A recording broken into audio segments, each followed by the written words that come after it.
The first thing that changed was that Vale started sleeping through the night. Kalira noticed it before she understood what it meant. 3 weeks into the cabin, 3 weeks of waking every 2 hours to check the fire, check the child, check the perimeter.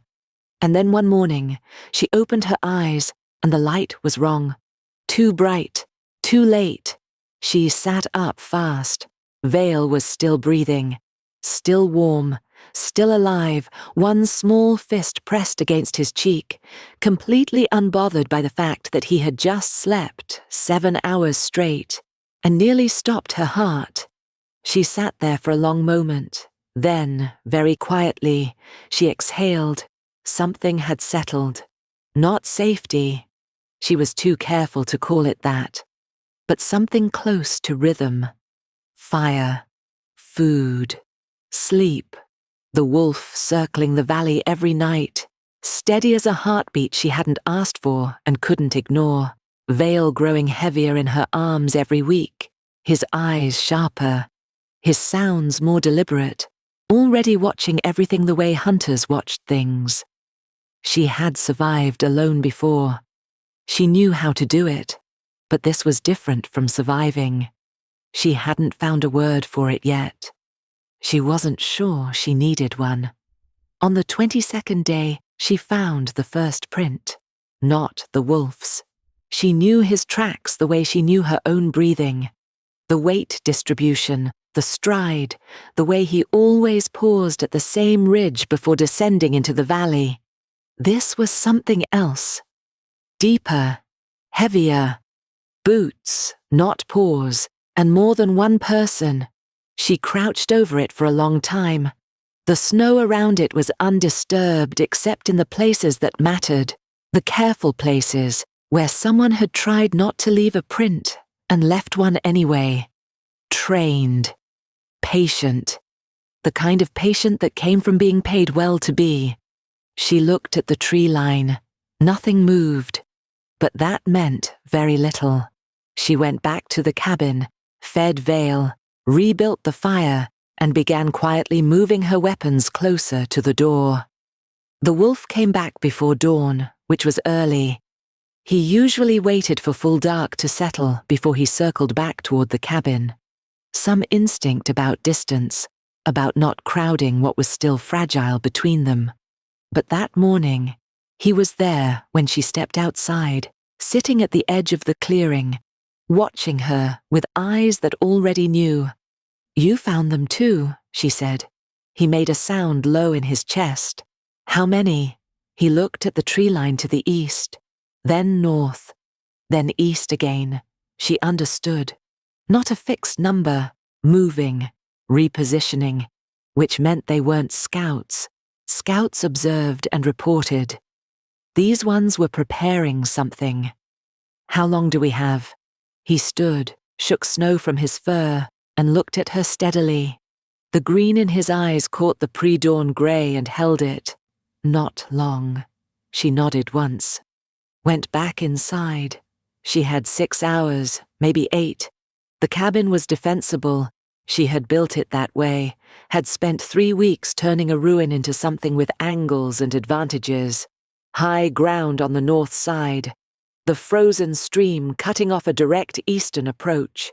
Pine cover dense enough on the west that anyone moving through it would make noise.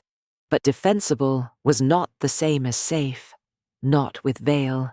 She looked at him, awake now, sitting in the middle of the floor, investigating a piece of bark, with the full seriousness of someone conducting important research. He looked up at her and smiled. She felt something tighten in her chest. Sharp and certain. No. Not him. Not this. She had walked away from everything she knew for this child. She had rebuilt herself around keeping him alive. Whatever was coming through those trees, whatever they wanted, whoever had sent them, they were not taking what she had built. She began to plan. The wolf shifted sometime around mid-morning. She heard it happen. That brief silence that came with transformation, the world holding its breath. and then boots on snow, and then he was standing in the doorway. Human, uncertain in the way he always was immediately after, like his body remembered before his mind caught up. He looked at Vale first. He always looked at Vale first. Then he looked at her. "They're not from the clans," he said. His voice was rough, still finding itself. Different smell, southern, organized. "Hired?" "Yes." He paused. "Expensive hired." She absorbed that. Expensive hired meant someone with resources, someone who had known where to look and had the patience to wait until the worst of winter eased before moving. Someone who had been planning this since before she left her clan, since before she found Vale. "They knew," she said slowly. "They knew where she was running." He said nothing, which was its own answer. Vale's mother hadn't survived long enough to reach safety, but she had run north, away from everything familiar, into the hardest terrain she could find. Not at random. She had been trying to lose a trail that had already been set before she started running. Kalira looked at the bundle in the corner. Vale's original wrappings, the silver-threaded cloth she had kept without quite knowing why. The crest she had never been able to identify. "Who is he?" she asked quietly. The man in the doorway was still for a long moment, the kind of still that meant the answer was heavy. "His mother was my cousin," he said finally. Kalira turned to look at him fully. "Not a lover," he said. "Family. She came to me when she knew she was in danger. I tried to help her." Something crossed his face. "I failed." "And the child?" "The child is the last living proof that a specific agreement was broken by a specific person who has spent the last year making sure that proof disappears." His jaw tightened.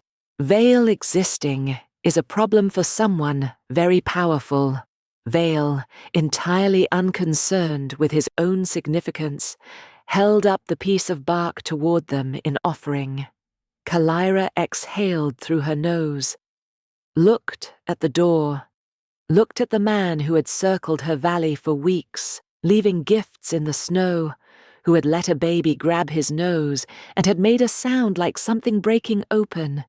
"Then we don't let him disappear," she said. "There are at least 9 of them." "I know."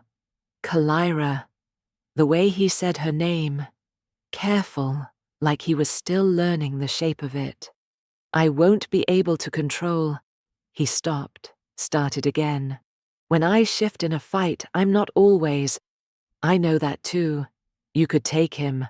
Run south. I could. No." The word landed flat and final.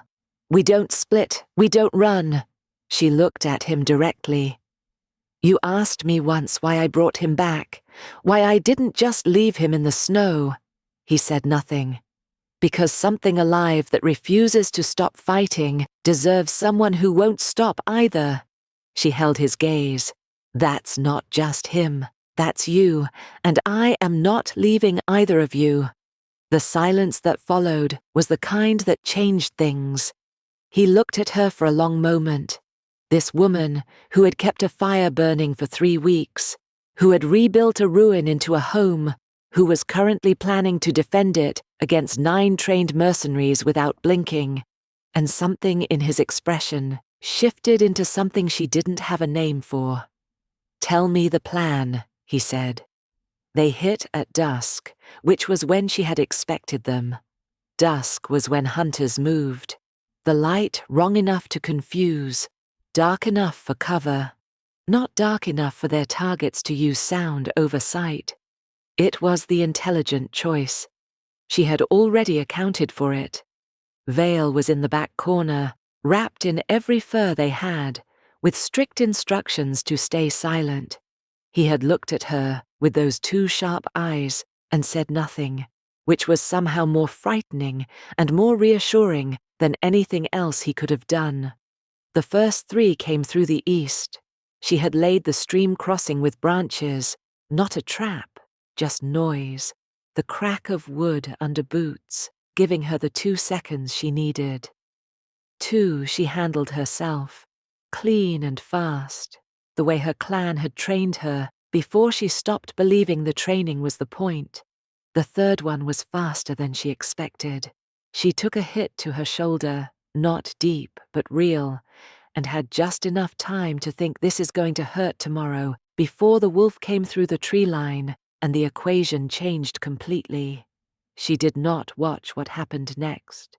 She moved to the next position, the next angle, the one she had mapped 3 weeks ago when she'd still been telling herself this was just shelter, just temporary, just until they were strong enough to move on.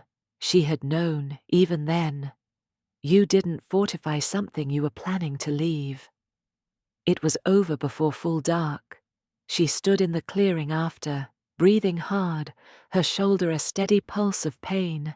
Snow turned dark around her. The wolf stood at the tree line. He was shaking, the particular shaking that came after, when the fight drained out and left something raw in its wake. She walked toward him. He turned away before she could reach him. "Don't." She stopped. "I'm not." His voice came out wrong. "What I do in a fight, what I become, I don't want you to."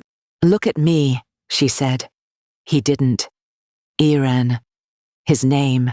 She had started using it deliberately because she had noticed what it did, the way it anchored him, gave him something to come back to. "Look at me." Slowly, he turned. She held his gaze, let him see that she was not afraid, not disgusted, not retreating from what she had seen. "You protected your son," she said, "and you protected me." A pause. "That's what I see." Something in his face broke open and reformed.